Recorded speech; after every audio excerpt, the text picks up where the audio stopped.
Welcome back, welcome back. It's your boy One Piece Hoots, and we back with another One Piece chapter, chapter 1147. The things we find scary. Only Child Yamato and the Holy Inari Shrine Pilgrimage, Volume 32. 32 volumes, okay, noted. Raizo, the daimyo of Udon, expresses his gratitude. Tama hugging Raizo. His face probably even got bigger. Yamato eating little rice ball, and they are holding who's mask in the air. I don't know if that's actually his or one of his henchmen's, but I wouldn't be surprised if Rizzo couldn't take him out. I ain't gonna lie. Who's who ain't impressed me, not one bit. So, but let's get into the chapter. Ooh, Saul's plea. So it look like we got a flash. We're starting off with a flashback. Last time we saw Saul, he was getting mollywopped, and Chopper and Robin were just watching from inside of his hair. So let's get into it. Robin, Chopper, hide. Huh? Saul says, I've seen him before. Speaking of Saint Summers, or God Knight Summers, seen him before. He's a God Knight, huh? They're immortal. We can't beat them. For the children's sake, you've got to stay hidden and wait for the right moment. The survivor of O'Hara. Okay, this is Saint Summers. I keep calling him Saint Summers, even though it's still technically his name, but it's God Knight Summers, the survivor of O'Hara. Well, I guess there were two of you, huh? The Marines sure dropped the ball there,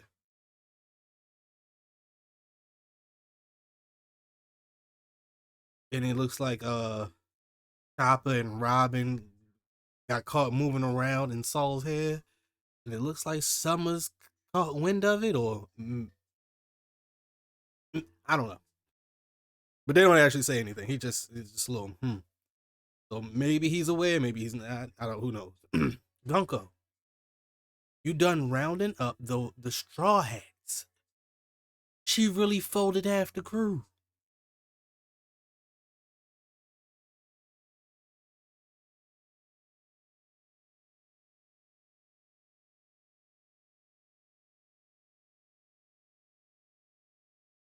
All right, it's time to put some respect on the God Knights.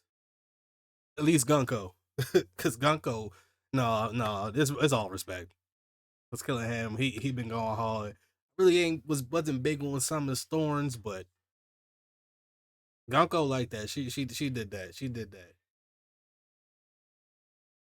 Gunko, you done rounding up the straw hats? Are we bringing them back with us? Oh, Summers is crazy. Summers. Oh, and then Killingham communicates with him on some Denden Mushi. Summers, you dolt. You know we aren't here to provoke Straw Hat Luffy, right? We are to carry out our mission and go back home. Oh, so they was told not to mess with him at all costs. Y'all can't mess with that man. Don't mess with that man. Oh, that's a sauce right there. That's sauce.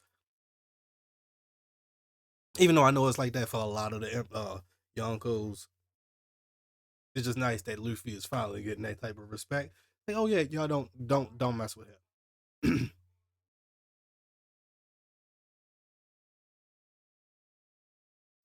You see the Straw Hats that got kidnapped by Gunko, Nami, Usopp, Brook, and Jinbei. I can't believe this, Jinbei. Jinbei, I'm just so disappointed.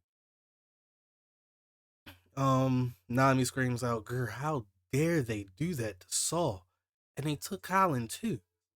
How could you let this happen, Jinbei? I thought we'd be good with you here." I think okay, yeah. Jinbei responds, say, "Quit making a racket. I'm trying to think. I wonder how do we handle this ability." Speaking of Gunko's double fruit power, which is pretty fire. No tax back.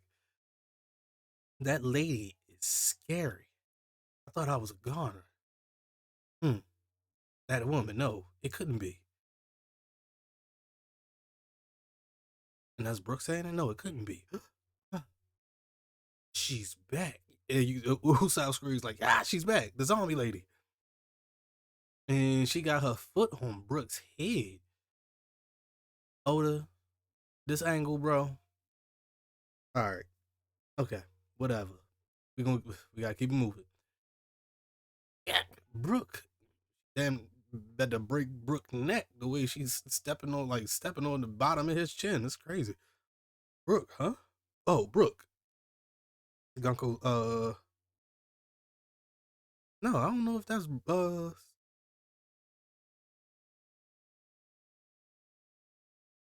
maybe that's Usopp or somebody saying Brooke.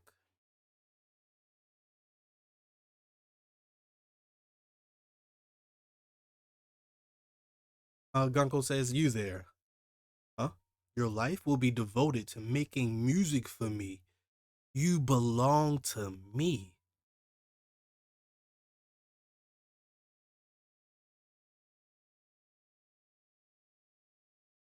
So Gunko didn't straight up just commanded that Brooke just gonna be her musician from now on. Like she just about to take him from the Straw Hats. That's funny.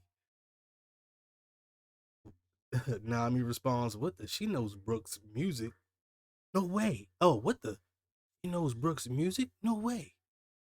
Usopp, she's a celestial dragon and a Soul King fan? Yeah, it really don't fit together. Jimmy says, it gotta be a translation issue right here. That's one hell of a groupie.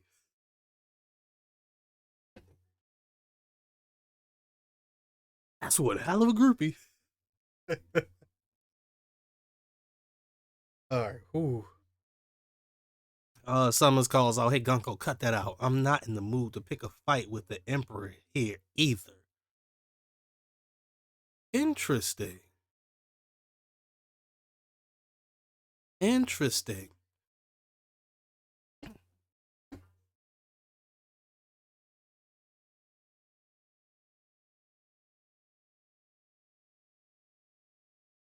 They're not in the mood. That don't mean nothing. They don't know Luffy. They don't know Luffy. They clearly don't know Loki like that. So they don't know they in for one hell of a fight. That's coming. Like y'all messed up. Y'all should have never showed up.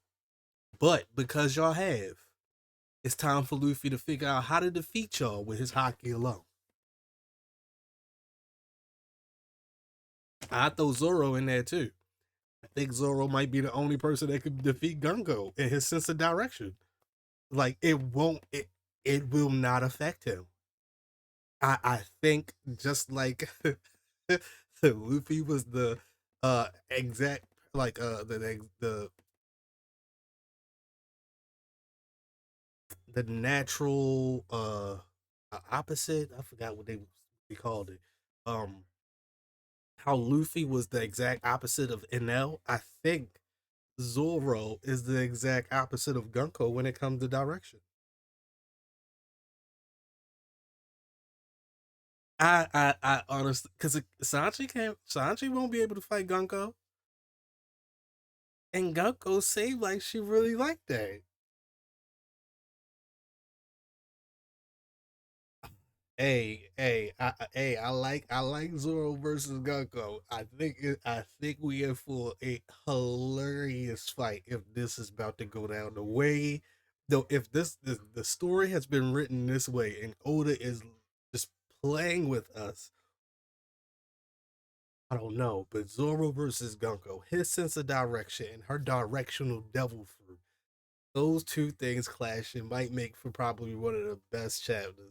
I mean, of the year so far, bro. Like the mural was up there, but if Zoro beats somebody because he does not know directions, it is going to blow my mind. So let me just continue.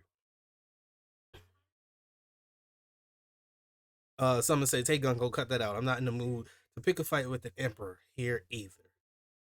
And you see dot dot dot, and Summers says, "Let's finish the job."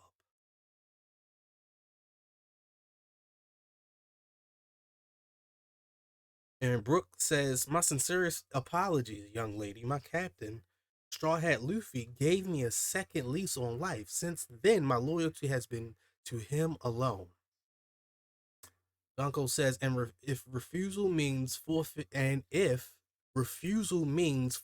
your life, Brooke replies, "I would sooner embrace death than live without honor." Oh, that's oh, yo, Brooke, he must be ghostwriting. Brooke out here ghostwriting somebody. Yeah, I would sooner embrace death than live without honor. Brooke a ghostwriter, bro. He probably didn't want to drink credits. You can go look it up. And because he said that, Gunko kicks the hell out of Brooke. Usopp screams, "Brooke!" And then she holds her heart. And then Morsel holding that heart. She really love her some. She really a group. Yo, that's what hell of a group. That's what hell of a groupie. Hey, Jimmy saw it before I did, I guess. This is hilarious. I'm not even. I haven't even gone far. Her heart hurts. Her heart hurts because she never wanted to hurt Soul King. That's crazy. She got blown up and she didn't show this much passion. Like she's sweating. She hold her heart. And you know what's crazy part about this? She showed Brooke her panties and he ain't even had to ask. It's crazy. He ain't even had to ask. He ain't do nothing. He ain't joke with Shorty. He ain't do none of that. Got what he wanted already. That's crazy. All right. Brooke goes flying. Summer says, "We good, Killingham?" And Killingham responds, "Yeah, go ahead." Oh, so they broadcasting out to all of Elbath now. Can you hear me? Warriors of Elbath.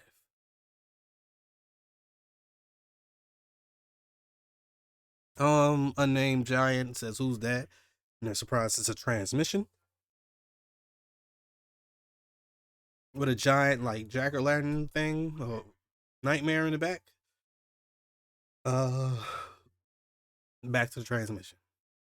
Summer says, "I bet by now you're feeling the pressure from all these abnormalities.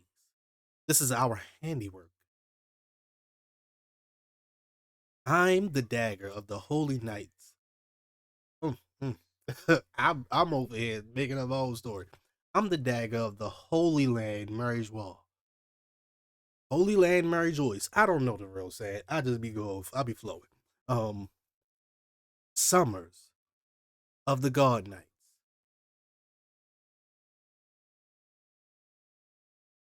And you can see like a dog with like a bee's body and spikes and 8 legs. Another like a Dragar or a zombie skeleton. I don't know what that drag. It might be a dragon looking thing in the sky, but these nightmares are deep.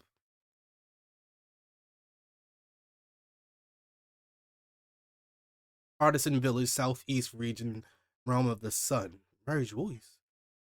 Yeah, I'm gonna switch it up to Joyce. Mary's Wall. I don't know. I like Joie. Joie. We gonna, Mary's Joie. All right. So they're with the world government. What do they want? Chief, this is broadcasting all over Elbad. So they report to Doria Brogi. At the moment, they're exposing themselves. Hunter Village,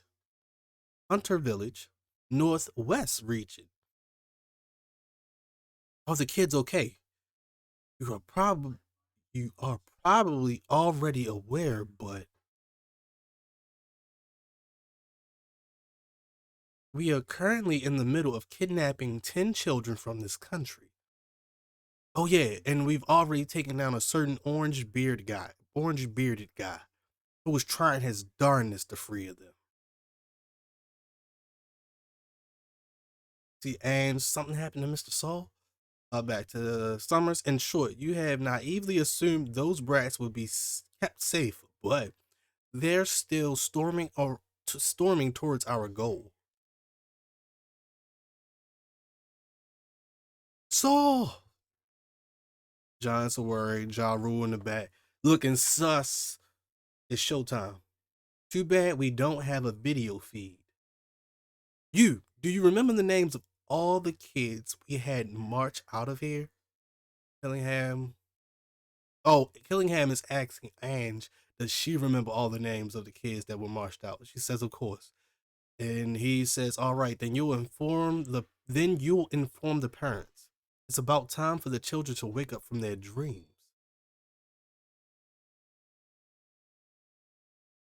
I wonder if there's a time limit on how long Killingham can like keep the children asleep. Unless he just broke it all the way around. But it seems like that it might be a time limit on how long he could keep somebody asleep. And these are children, so maybe it works longer on them than it does like fully grown adults. They're still giants though, so hey, what are you doing walking out here? Hey, what are you doing walking out here? Where are we going? Don't know, but I bet it's far away. Nuh-uh, this is branch 8, the way back home. Yeah, but our bodies are still moving on their own, aren't they? So we got a silhouette of the kids walking on branch number 8, headed towards the dock.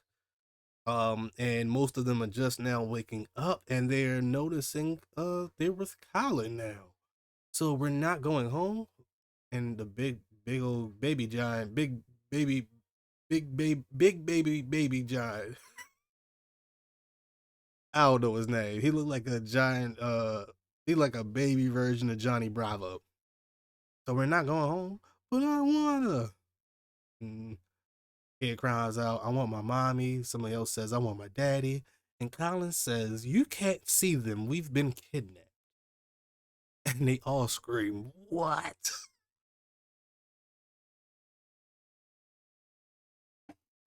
Hey, Oda got me dying on this one. Hold up. What? They are shot. Calm down. I'm here. I'm not like you winklings. I'm a warrior. Yeah, it's a monster and a ghost. Colin, help. And Colin scream out, yeah, he's scared as a bug. His eyes pop out his head. Uh, all right. Saul seems to have been taken out.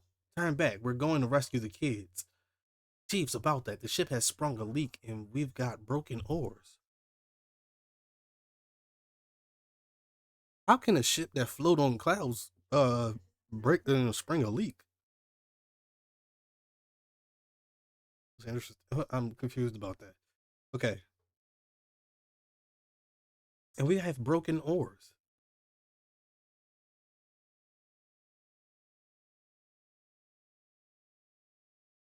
Damn it. What's this creature supposed to be? Not sure. Some kind of beastly woman. Looks kind of like my missus. You're in for a beating.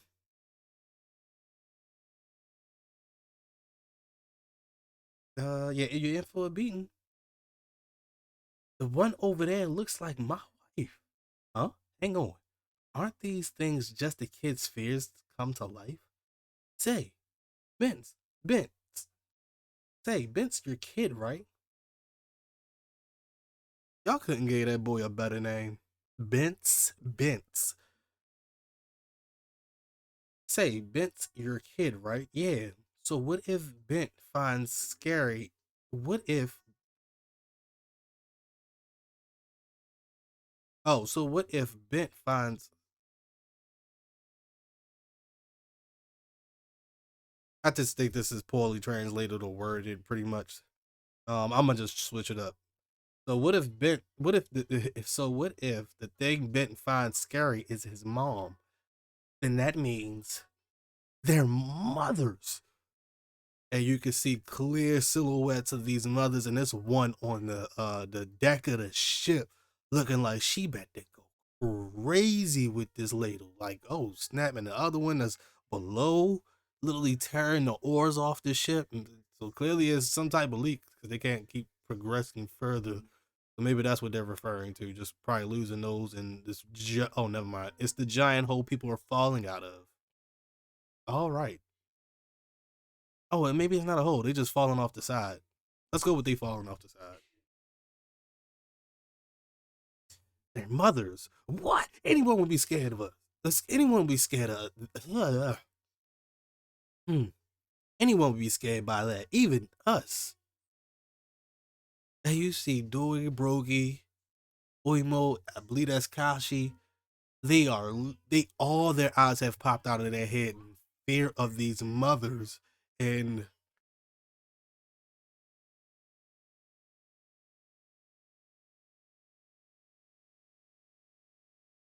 it looked like one of the giants might have got knocked out. We can't do this. Our spirits aren't strong enough. They started. I'm sorry for always going out drinking, Mom. Ma, I shouldn't have forgotten to take out the trash. Forgive me for eating the honey cake meant for our guests. Chief, this is bad. The island clouds have drifted away. We're going down. So the giant warrior pirate ship fell. Yeegaw, God, yeehaw, yeegaw. The ship of the mighty giant warrior pirates just crashed. Some strong dream demons got them. The odds seem to only get worse for those brats. Thomas continues on. Let's keep this brief. I am now addressing the legendary warrior Mountain Beard Jaru. Yarl. He says, no, Dory Brogy. Then, as the king is gone, you will speak for Elbaf.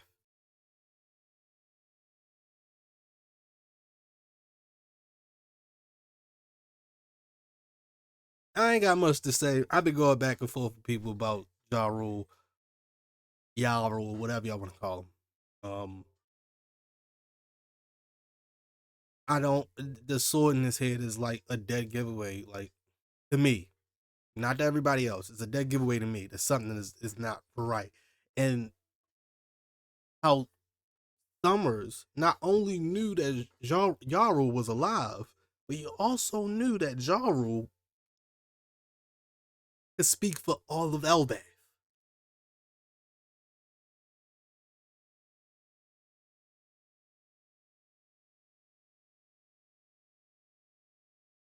And you see Ripley is freaking out. It can't be. The giant warrior pirates Vol crashed. I hope the Chiefs are safe. Let's hurry. And she rushes with, from what I am seeing, she's rushing with Frankie in her hand, and it's like two other smaller people. I want to say that's Lilith and Bonnie, presumably, to see if the giant pirates are safe. Back to Summer's transmission. Our goal is simple. You giants will serve as our battle thralls. Otherwise, we'll just see how valuable these brats are as hostages. I'm sure you're all curious about the 10 kids and where they're going, right? Oh, a map of Branch 8. Okay, so there's a detailed map of Branch 8 and where everybody is at the moment, and this does not include Loki, Luffy, Zoro, or Sanji. Does not include them or the new giant pirates. So you got a complete lay of the land, and how far everyone is. Saul and the Straw Hat crew are actually the closest to the 10 children. So I have a strong feeling that they would be able to, help those kids escape. And uh and says I have the names of the kidnapped children. The first one is Gilva. Gilva. Yarul's my great great granddaughter, Laura Yarul. Next we have Skadai. He says we're helpless. Olaf, a dream. This is just a dream. I think that's Oimo. I think that's Oimo's grandson, right? I'm not tripping. Captain, that's my grandson. Colleen, I have the worst luck. Mug, I know I'm strong, but I can't. That's the one that look like Johnny Bravo. Mug. Okay. Ranya, it's okay. Everything will work out in the end. Oh, it's like some giant octopus creature chasing after a couple more other giants.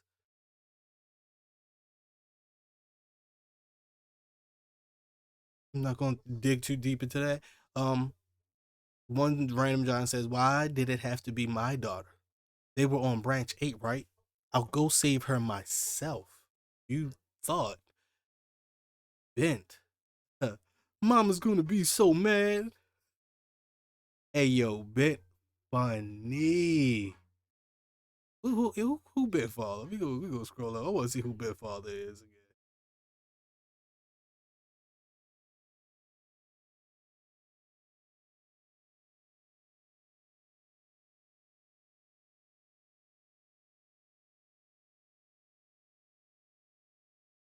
I didn't even find it, but whatever. We're gonna keep on moving.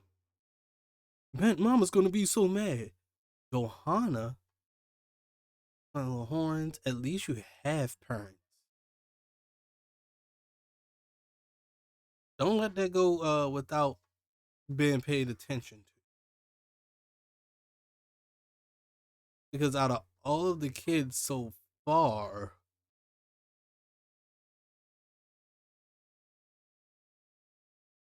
she's the only one that looks like she resembles an Oni with the black horns. But very interesting. And Bjorn, let's say me at least. Um, it was just those nine, but later on another one was taken because he came to save his friends. You suck, Bjorn. How could you say something like that? This is sorry. The little warrior Colin, he makes 10. I said this was gonna happen. I was surprised that Colin wasn't kidnapped early on, but I said Nami taking Colin even remotely close. I was like, it was putting him in danger. So this had to happen this way. I'm glad it did because now I like this. I like this story for Colin. Really do. So, but I am still mad at Nami for even letting him direct the ship and everything. I felt like he kind of messed everything up with that. Um, the giant pirates hear the message as well as Ripley, Frankie, Gaban, Bonnie, and Lilith. Huh? Colin and Scappa is delighted. You hear that? Ripley, our boy sure is something.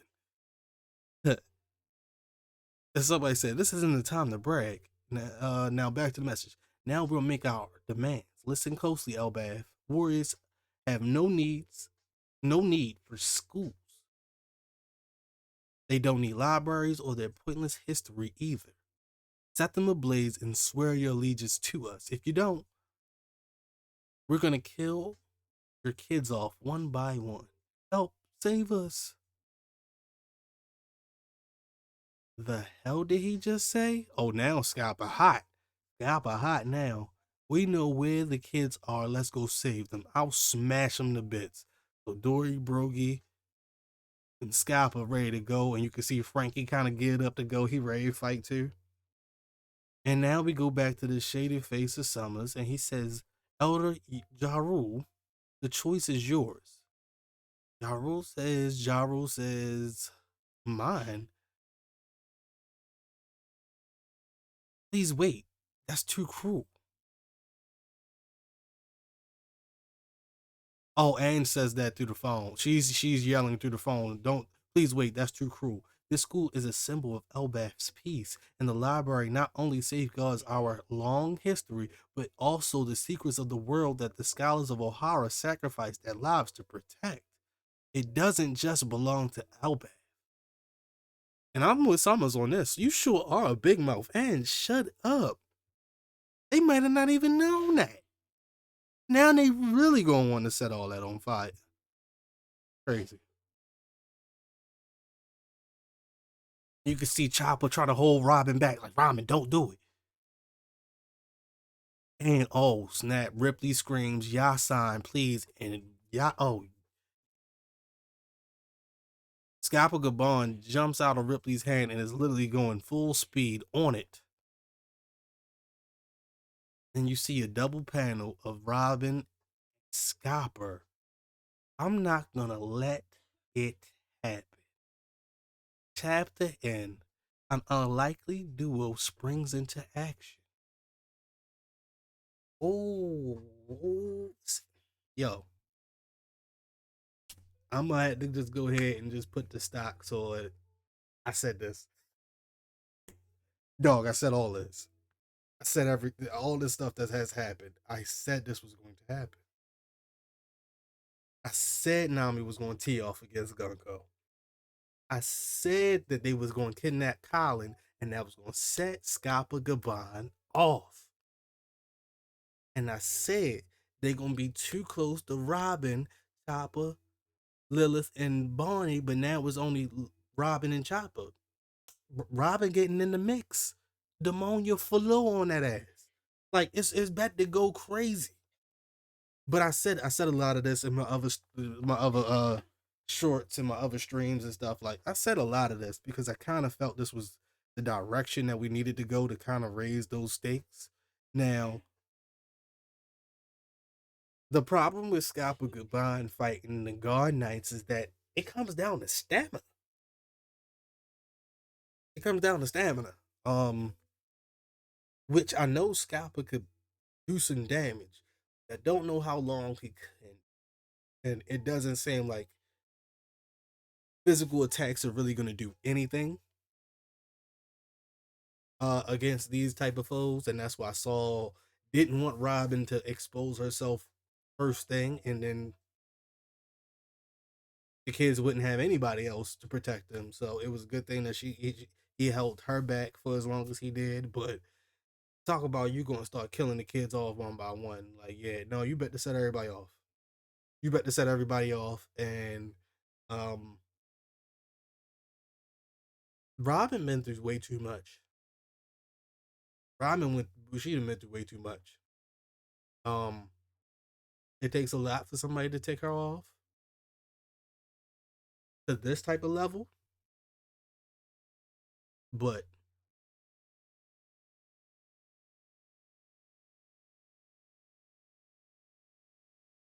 I want to see what Robin can do um against a God Knight. I do have some matchup problems with Saint Summers. I keep calling this man Saint God Knight Summers and Gunko. Like there's a matchup problems here. Now we know that hockey can overpower Devil Fruit, or I should say the effect of some Devil Fruit can overpower. I don't think.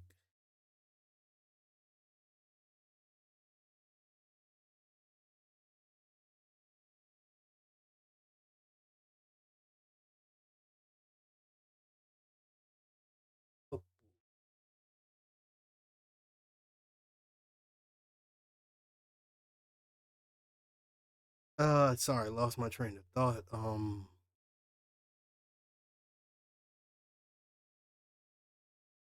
Oh, I definitely see matchup issues for sure. Across with even with this fight, but this is a good fight to like set the tone. Um,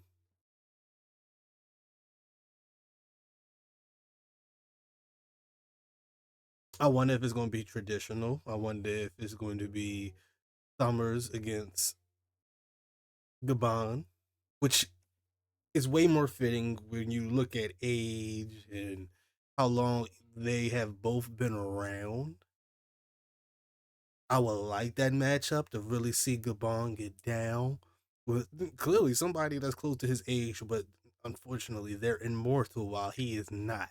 And that is not a good matchup for someone like Gabon, but I do not think he's going to perish. I think there's going to be a break in the action with some other people who want to get in the mix. So Robin versus Gunko, you know, I would love for Robin to be able to defeat Gunko, but if Gunko just folded half the crew, I gotta give Gunko some respect, and that her and her double fruit ain't to be played with. So, um, definitely would love to see Robin's. I don't even know if that's her awakened form, but Demonia Floor, um, against the Arrow fruit.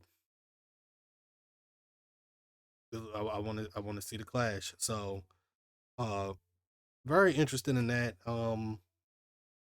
Other tidbits in this chapter that were really interesting. How comfortable God Knight Summers was addressing Ja Rule. And like just with Ja Rule's age, it just seems as though this isn't the first time Ja Rule was approached or Ja Rule was approached by the God Knights. Like it to me, this seems like a formality that Ja Rule has participated in several times with them just following along. Because now this gives us reason why Elbath was never destroyed. They never destroyed Elbath because they listened. They followed.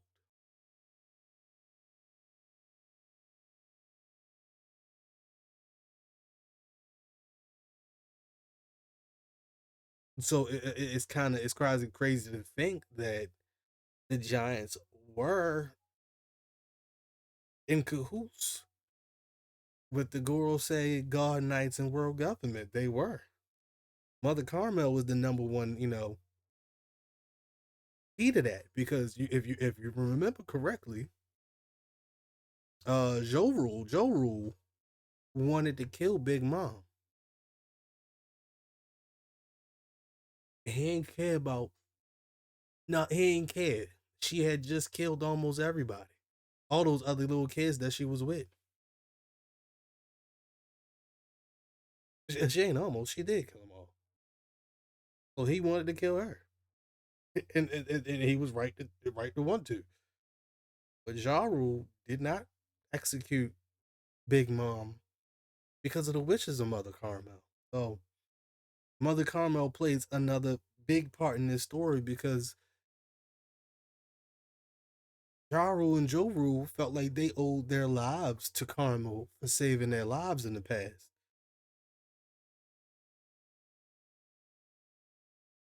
So yeah, it's a crazy dynamic for sure. But we there clearly has been shady characters in Elbath.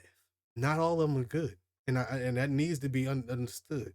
Yeah, they gave us Loki. He's supposed to be bad. Got it. Cool. But who's the snake? You know what I mean? And right now, if you're telling me there's only one person that remembers the king's death, um,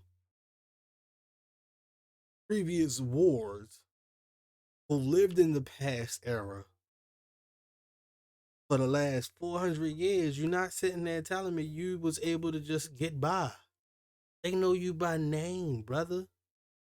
They know Jarl by name. And yes, he was a pirate like the rest, but at the same time, they giving him that respect because they know he is the head figure of the island.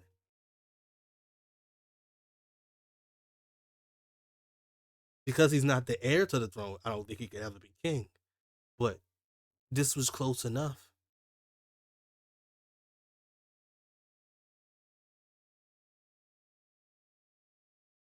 So yeah, Ja Rule, he getting looked at a really really funny, from here on out because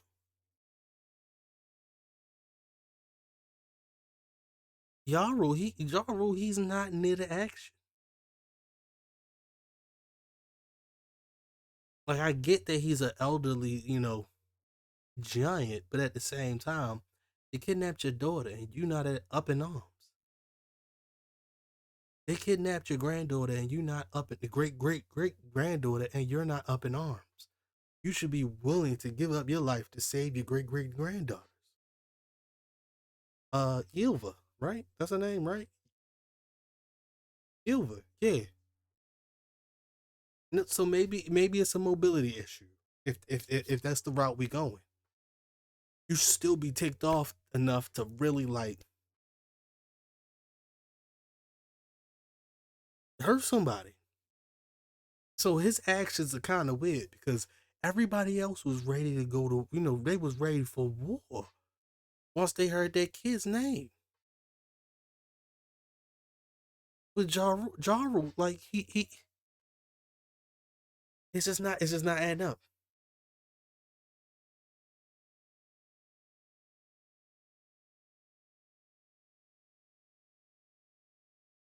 The only giant elder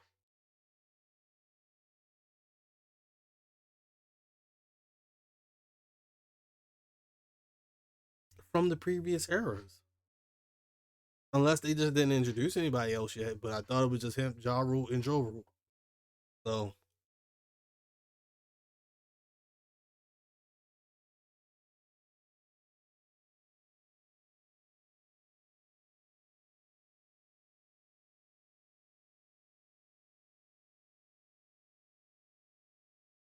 yeah, for example, like Oimo, like he was squeezing.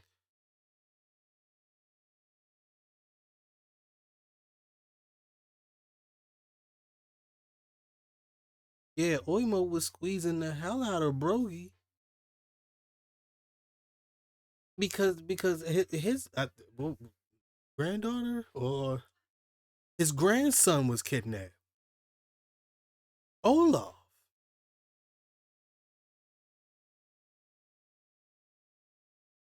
but the reaction of like these other parents compared to, let's say, outside of Scapa Gabon, who was proud of his son being in the mix trying to save other children, these other parents outside of like Mountain Beard, he's just got his hands up. Like, oh, don't do it. But it's not given like you would sacrifice yourself for the new generation. And I wonder why. I wonder why. I wonder why the Giants have had privileges up until this point. You know what I mean? Why that the Gorosei and the God Knights haven't put their foot down on the Giants already? Because the Giants had to do something for them, and they did it. The Giants had to do something for the God Knights of Gorosei, and they did it, and that granted them favor. When there's plenty of years to go around at this point, the world was destroyed twice now. Now, from the sounds of it, maybe the last time the world was destroyed, they left Elbath alone because the Giants were on their side. Hate to say it, they probably were just on their side. Why would you get rid of an ally? I always thought to myself, like, Bono protected his borders.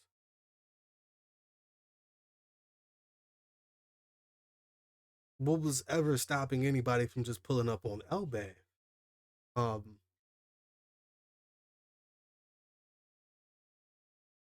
like Zoe, Elbath, like Zoe and Wano, those places are remote.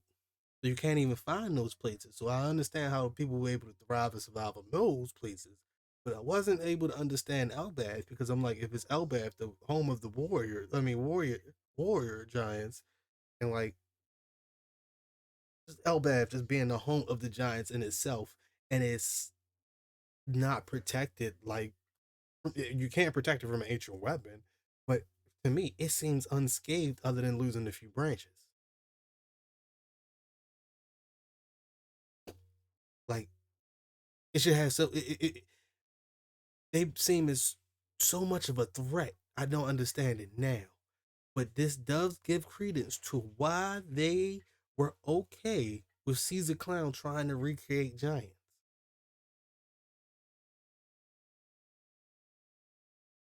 And wouldn't it be crazy? This is just me spitballing, crazy as a mug. What if Colin was to end up with one of those gigantified children later on down the line? Because like the way they're introducing the children in this chapter as they're going down the line, it's like there are like their whole like a whole pirate group. There's 10 of them. It's like 10 straw hat pirates as of now. But you know, I still got some got some things to say about that. But like, yeah, it's 10 of them in total with Colin. Like this is that's I know I ain't the only one that's thinking that. That even though they don't show promise now, they might show promise at the end, and yeah, they might actually end up becoming warriors by the end of this arc, or wanting to become warriors and not so docile. Um, Other big point of this is that the Summers has ordered the Giants to destroy the Owl Library and all the text and history that is stored there, and um to burn the school because warriors don't need to learn or have education. It's crazy how art imitates life. Actually, kind of wild that they're gonna burn all the books and like stop people from learning about history. Um, it's just funny how it actually lines up with today's climate across the board. But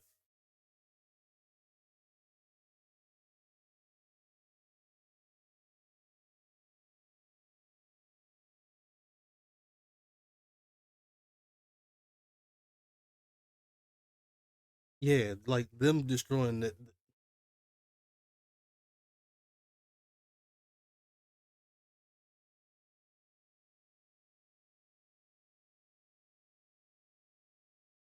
yeah, I guess I'm wondering what I'm really trying to say that the Giants had sworn their allegiance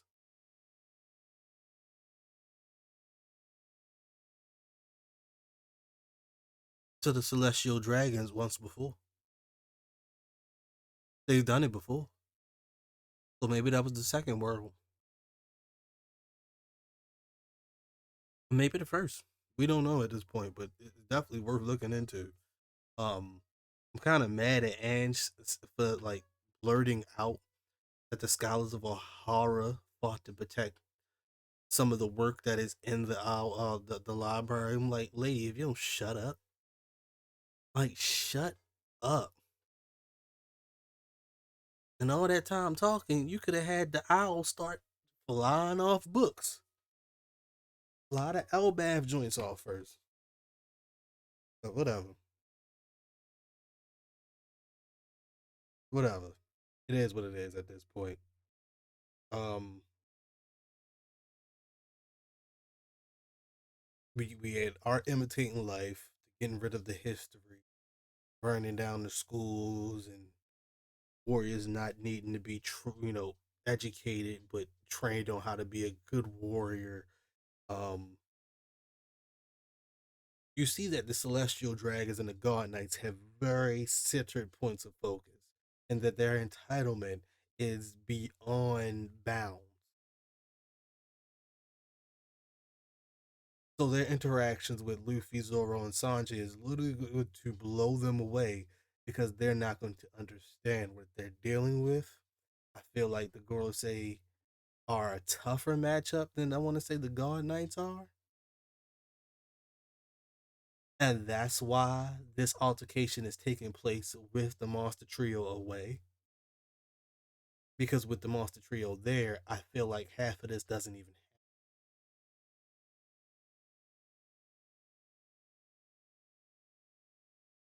happen. But clearly the size of Elbaf is so massive that you can miss strong power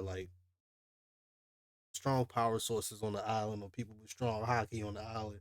You can miss some of that stuff because it doesn't seem like Summers, Gunko, or Killingham had to really do crazy fighting to like really make people understand what was going on. But it's not like people even felt Shamrock when he was there like that. So just good stuff all around in this chapter. But Ange, I don't know why she would even say that or blurt that out. That really ticked me off.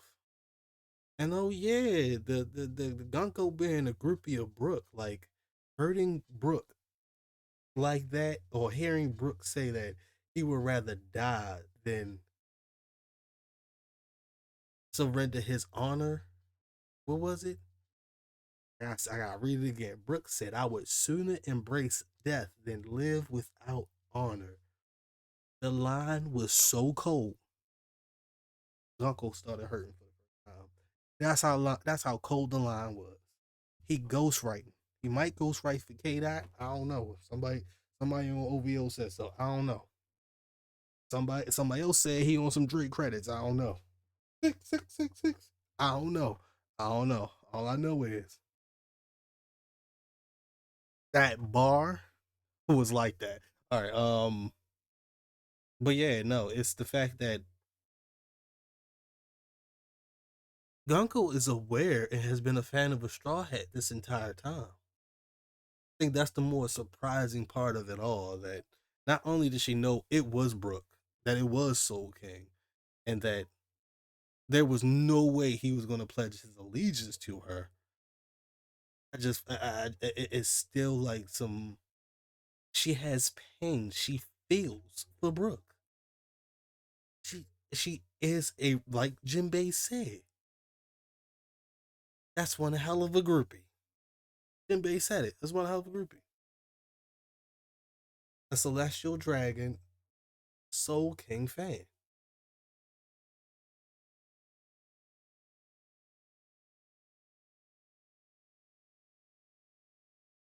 It's just surprising that even though Gunko loves listening to New World and listens to it, in tradition, like religiously almost every day after a meal, like whenever she has a meal, she's listening to New World. It makes me wonder if she even knows what it's talking about.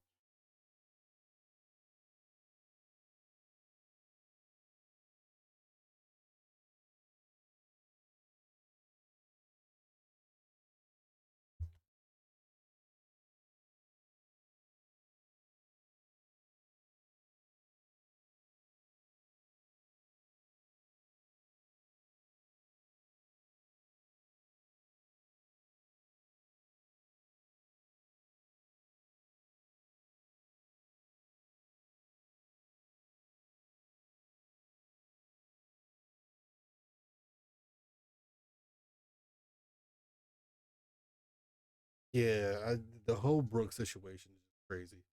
But we getting close to an hour. I do not want to stay too long. But no, I do want to address some things. I want people to feel free to speak, feel free to comment, feel free to go back and forth with me. That's what this platform is for. This is why I post videos. I'm here to talk One Piece. That's it. That's literally it. You ain't seen me make no other content about no other manga. You won't.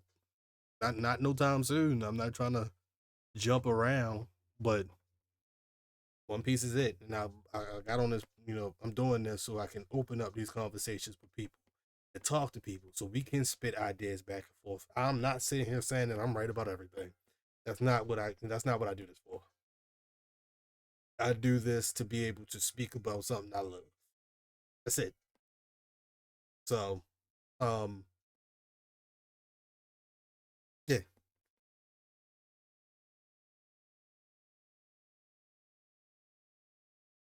But yeah, now that we on the topic and Oda loves making us,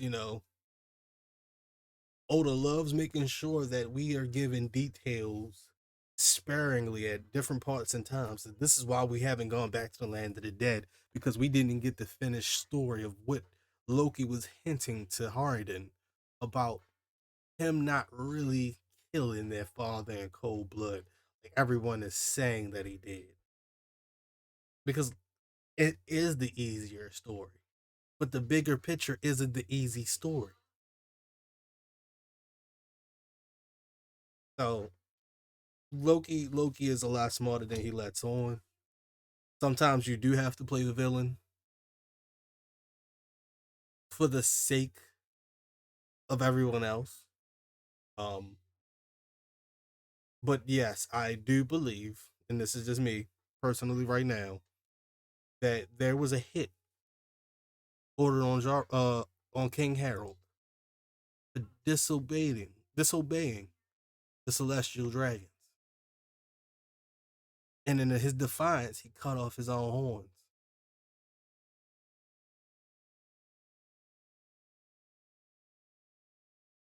But Harold's death has brought up more questions than anything. Because yeah, I do think it's too easy of a story. If oh, it was Loki, they've been saying it was Loki the whole time, so it was Loki. Nah, nah, that ain't even how Oda write. And y'all know this. Y'all know this. It's not gonna be easy. It's not gonna be so cut and dry, like straight to the point. We have to figure it out. Things have to be brought to light. And now that we're getting Ja Rule's like interactions with the God Knights and possibly some girls say interaction maybe on later on down the line, they clearly see him as a accomplice and the person that they can go to demand things as they would have King Harold. Now, one thing I did bring up about like why would Loki run away after getting the devil fruit, killing off the king, and killing the royal guard? Why would you run away? You're the strongest on the island. You can do whatever you want, and you are the heir to the throne. They have to obey you. You just slayed the king, and that means you are now rightfully king.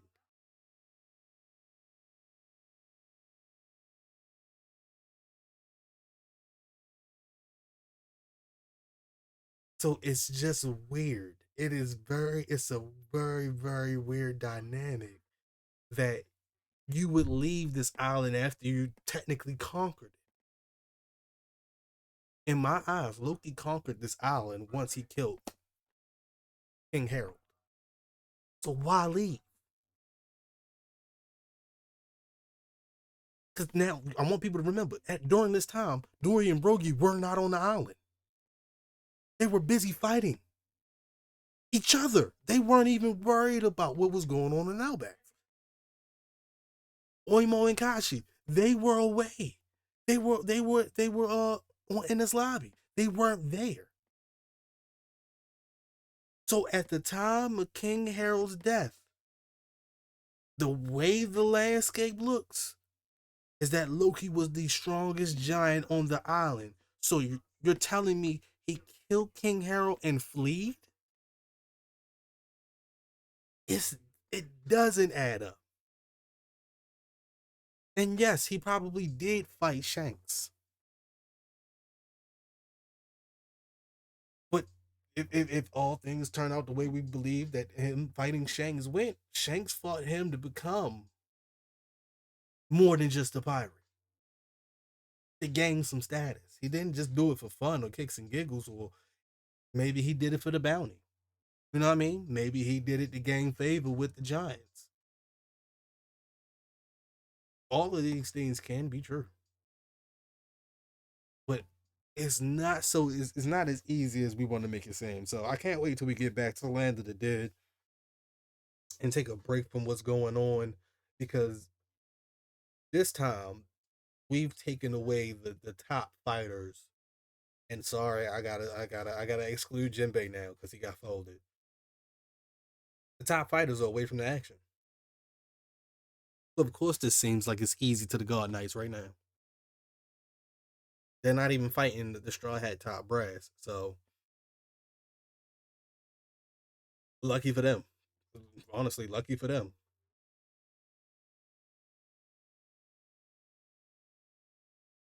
But honestly, this was a great chapter, a great long chapter. I kind of saw a lot of these things coming to fruition, especially Scappa Gaban hop into attention. Like as soon as he heard anybody talking about killing Colin, even in the slightest form, I said that was gonna set him off, and it did.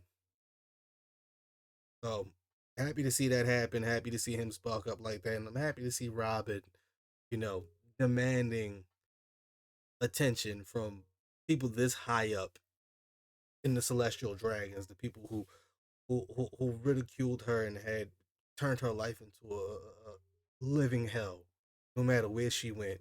Um, all because they wanted to get rid of her history, and she's not going to let that happen in this faction, this in this facet either. She didn't grow up all this much to let these books she just got placed in front of again to let that be burned down by the God Knights. She's gonna take a stand. She's not gonna let this information or this history be erased because that's her sole duty as the single surviving Oharan that is in the One Piece world. She is her duty to protect that knowledge and those books and even the Harley text and even the history of Elbaf. She feels like it's her responsibility because she is the only archaeologist that we've really been introduced to that's alive in this world. So big ups to Robin. I like this for Robin and Scappa. I like how this is going to shape more conflict down the road for not only the Straw Hats, the children, but the Giants. Because the Giants, they've been thrown off by these antics and cowardly just not to fight the Giants head on. It's cowardly. It's cowardly to take the children and use the children as a ploy. But where we at with it now is that Naru away from so much action, but he's the person that seems to be in charge.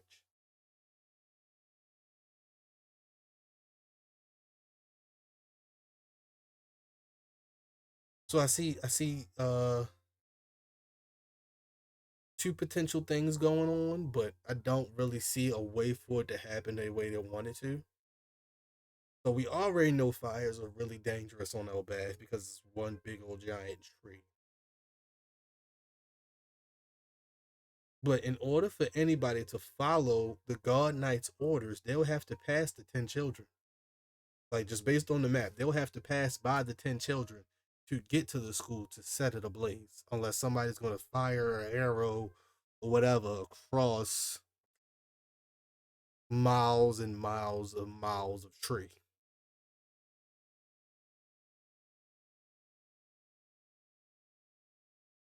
Yeah, other than Usopp, I don't know who's really about to do that, so to speak.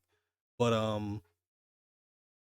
if Ange and Principal Kiba want to really save the children, it might be them that decide to burn down the school and possibly burn down the library. Even though I do not believe they will, because they're trying to cultivate a new life for the children of Elbaf. But the children needed this. The children needed this. They ain't growing up with Big Mom. They be alright.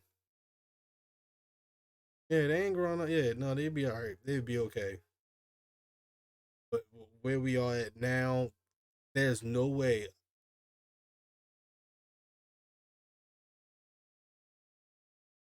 Maybe there's some people with the giant warrior pirates that can make their way over to this branch number 8 a little bit quicker to see if they can set the things ablaze so they will free the children.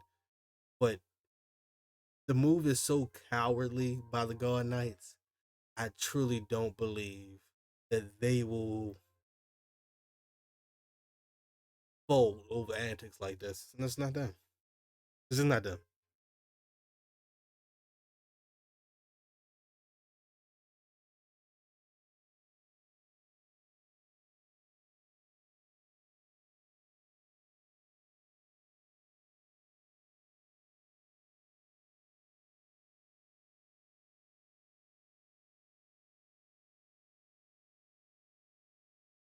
And now that I'm looking at this map a little bit closer, I wonder if they're trying to use the Rainbow Bridge to get out of here, and if that can just be turned off, and then the kids wouldn't be able to get off this port.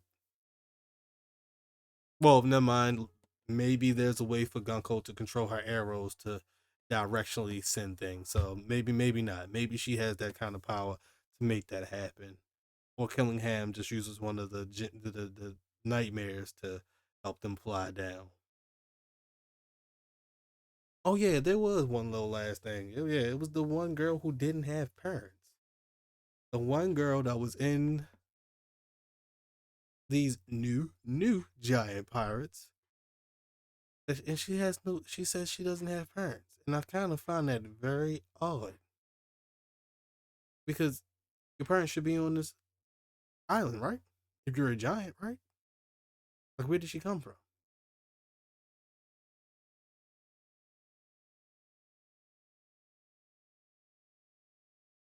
A great chapter. Can't wait to chop it up with y'all soon. We probably revisit this too because I got some thoughts, brewing, but they really haven't come to life yet. So I'm gonna let them breathe for a minute in my brain, and then we're gonna hop right to it. But this was a great chapter. This is easily.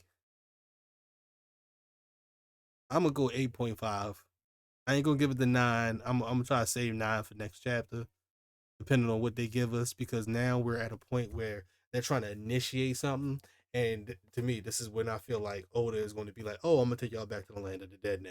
Because now I want to give y'all another part of this story that I was also telling. And then y'all can put these two stories together and then figure out where I'm going. Um, but yeah, the past has to align with the future.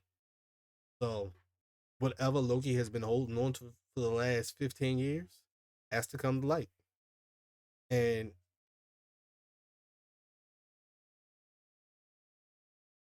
I hope it's a panel that comes out, from Shonen Jump, Shueisha, Oda himself talking about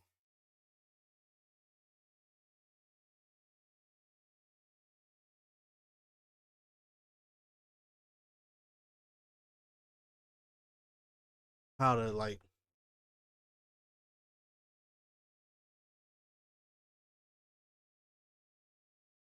turn this entire thing upside